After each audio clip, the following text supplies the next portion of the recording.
सबसे पहले इच्छा होती है उस परम स्थान के दर्शन की जहां भगवान शिव ध्यान में स्थित है।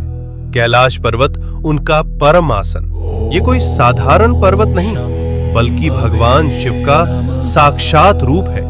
इसके चरणों में है मानसरोवर, मीठे जल की पवित्रता, और राक्षस ताल, खारे जल की रहस्यपूर्ण गहराई।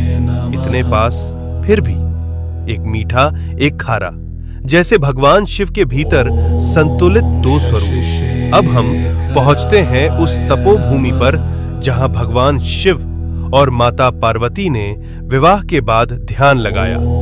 ये है आदि कैलाश, उत्तराखंड के ऊंचे हिमालय में स्थित, जहां आज भी उनकी ध्यान ऊर्जा का कंपन महसूस होता है। यही है गौरी कुंड और पार्वती सरोवर।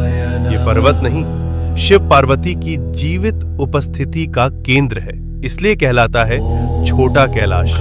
और पास ही स्थित है ओम पर्वत, जहां बर्फ पर स्वतः उभरा ओम दिखाई देता है, जैसे शिव का मौन मंत्र इस भूमि में गूंज रहा हो अनंत काल से। अब हम बढ़ते हैं हिमाचल की उस रहस्यमयी चोटी की ओर जहां विराजमान है स्वयं भगवान शिव, जिसे कहा जाता है मणि महेश कैलाश। इस पर्वत की चोटी से दिखाई देती है एक दिव्य मणि। मान्यता है जब भगवान शिव प्रसन्न होते हैं तो ये मणि दिव्य तेज प्रकट करती है, जो भक्तों के जीवन में भर देती है एक दिव्य प्रकाश।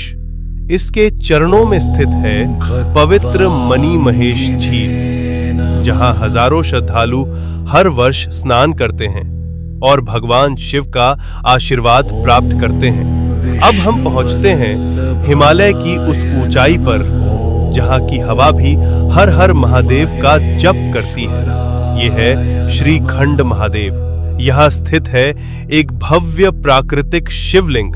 यहां तक पहुंचने का मार्ग अत्यंत कठिन, लेकिन कहा जाता है जिसे स्वयं भगवान शिव बुलाते हैं वही इस दिव्य शिखर तक पहुंच पाता है। श्रीखंड महादेव केवल एक शिवलिंग नहीं, ये है भगवान शिव का हिमालयी सिंहासन। अब हम पहुंचते हैं भगवान शिव के एक और दिव्य धाम पर, हिमाचल की उस रहस्यमयी भूमि में किन्नौर कैलाश।